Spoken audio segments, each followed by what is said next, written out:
One of the best things about roller coasters is how different they all are from one another. On some of them you sit, some of them you stand, some of them you're laying on your stomach, and some of them you're spinning around. Every one of these types of rides belongs to a specific manufacturer, and each manufacturer offers a plethora of unique ride models with different experiences. But of course, some rides are better than others. There are manufacturers out there that have made high capacity, cutting edge, immersive experiences like Hagrid's and a roller coaster that literally gives you brain damage. So today I thought it would be a good idea to go through every single major manufacturer and talk about their best and worst rides. Now, I can't talk about every single manufacturer that's ever existed, so I'm going to keep it strictly to this list. That being said, there are still a lot of rides to talk about, so I'm not going to dilly-dally and just jump right in.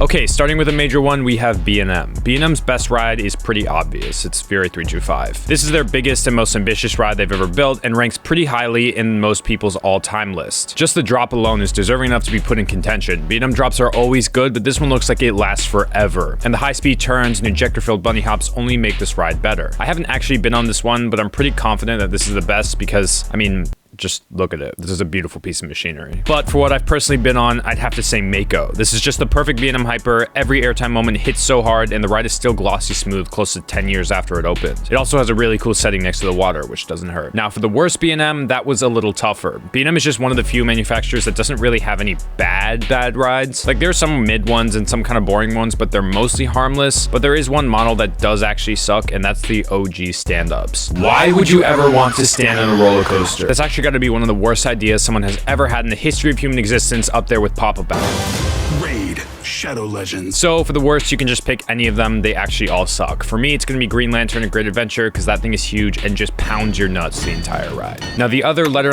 manufacturer is a bit more hit or miss than B&M. That being said, they do have some really highly regarded rides, and the best is pretty obvious. It's Ejinaika. This is the most extreme 4D coaster ever built, and it easily beats out anything else in their catalog. This, again, I haven't been on, but just like look at it. It's kind of like Fury. It's pretty self-explanatory why it's the number one. There are so many weird elements on this ride that are only really possible because it's a 4D coaster. Like, you can't do this turn sitting down. It's just not possible. Dodonpa could also be a contender, but that ride breaks people's backs, so I feel like it's automatically disqualified. Now, the best I've been on is Powder Keg. It has a really good launch and a shocking amount of airtime. It like almost feels like a hyper coaster. It's also a really weird ride with a launch and then a lift hill, a switch track, and a literal switch track when the track changes in the middle of the ride. Now, for some reason, a while ago, S&S decided to build a wooden coaster, and why they did this, I will never know, but at least it gives a clear answer for their worst ride. This ride is rickety, it's old, it's in the middle of nowhere, and just looks like a piece of garbage. Fortunately, I haven't had the misfortune of riding it, so my answer will be a random S&S free spin. You can put any of them here, they're all pretty interchangeable. They're just not that fun of rides. Gerstlauer is an interesting manufacturer because they really stick to their strengths. They don't do that much, but what they do is really, really good. Now, unfortunately for the third manufacturer in a row, I haven't been on the best, but the general consensus is Destroyer de Carnon. This is a massive infinity with a secret inversion, a backwards drop on the lift, and a layout that you can feel the intensity by just watching the off-ride. I have been on their second best though with TMNT Shellraiser. This ride has the steepest drop in the world at 121.5 degrees, and you can feel all that weirdness when you bend in on yourself and plummet down. There's also some really cool big inversions and an extremely powerful launch that gets overlooked a lot. Now, for their worst, this company doesn't really have any exceedingly bad rides. If you want to choose a random family coaster, you can, but that's a family coaster. That's not really judging it fairly. The whole point of the ride is to be tamed, so if it's not super exciting for you, it kind of achieved its goal. And the same goes for the Gerstlauers I've ridden. Mystery Mine and the Shredder are not bad rides. So yeah, I'm not going to crown a worst because this is just a very solid manufacturer. They don't really have anything that's notably bad. Now, speaking of manufacturer with no bad rides, we have RMC. RMC was the hot new kid on the block that was blowing up for most of the 2010s, and even though they've simmered down a little bit since the 2020s, they still yet to miss with a ride. Unfortunately for myself, I think I've been on their best. So for the first time in this video, I'm crowning Steel Vengeance as both my favorite and the best that RMC has ever built. This is just airtime heaven, from the big elements in the beginning to the violent pops at the end, where you'll be flying out of your seat for more time than a lot of family coasters' entire duration. This ride just has it all. Floater airtime, ejector airtime, a killer first drop, buttery smooth inversions, head choppers, a cool theme, even some moments of intensity. And it's smooth. You really can't ask for more in a ride, and I know some people prefer Iron Gwazi or Zadra, or some people even Air Force One with brain damage, but those rides lack the length and just the character of this ride. Now, like I said before, RMC doesn't really have any bad rides, but for my personal least favorite I've been on, I'd probably have to go with Twisted Colossus. I know that's a hot take, but I've explained in videos before why I don't think this is as amazing of a ride as other people. It just doesn't have any standout elements that like really stand out from the pack. Like, the elements are all good. This is still like a top 20 coaster, but it's just not as good as people say it is.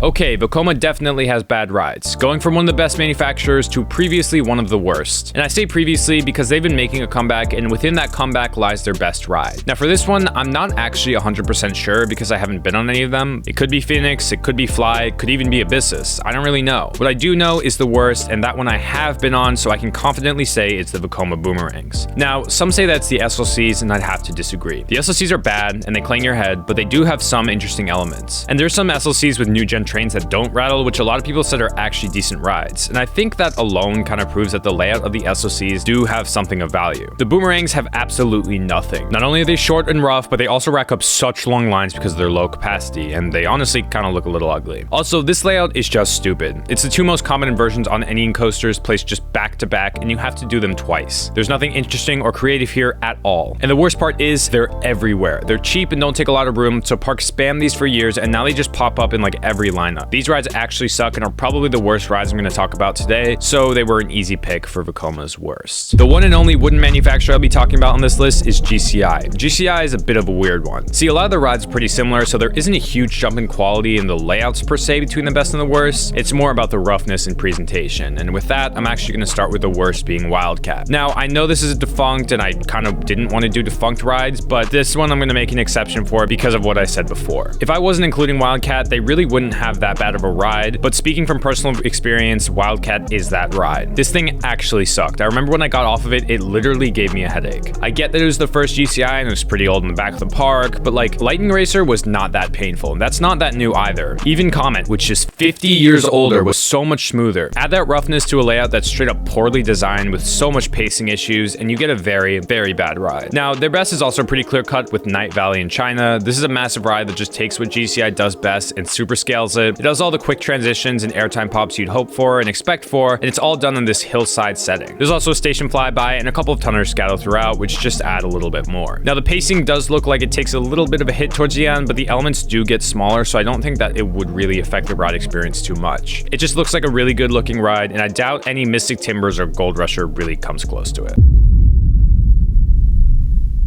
So of course, we have to save the best for last. My personal favorite manufacturer, Intamin. And Intamin is another one that's really unpredictable in quality. Because yeah, they made a lot of the best coasters ever built. Their top like 20 rides are probably all in like the top 30 best coasters on the earth. But similarly, their top 20 worst rides are probably also like 20 of the worst coasters built on earth. But this one was actually pretty easy to crown, the best and the worst. So for the worst, I'm gonna go another defunct Green Lantern's First Flight. Again, kind of breaking my unofficial rule of like not doing defunct rides, but this is a ride that literally gave permanent brain damage. I can't not include it. It got removed not even 10 years after it opened, which is really short for a ride of this scale. And yes, I'm aware that Six Flags made some modifications, so it's not entirely Intamin's fault, but this is the worst ride ever built, and it's not even debatable. Now for the best, it's gonna be my #1 coaster I've ever ridden with Velocicoaster. And this might trigger some people because I've been seeing more and more people say this ride is a little overrated, and that it's not #1, and that the theming isn't even that good, but they're just wrong. I don't need to explain for the millionth time why this is amazing. Just know that the intensity, the airtime, the theming, it's all true to the extent that everyone is saying it's true. So for that reason, this is the #1 ride built by Intamin and my personal #1 in the world. And that's just gonna about wrap up this video. Thank you guys so much for watching all the way to the end. If you made it this far, comment spinach. Also, if you like the video, I'll make a part 2 with more manufacturers if this video hits 20K views. So if you liked it and made it this far, which I mean,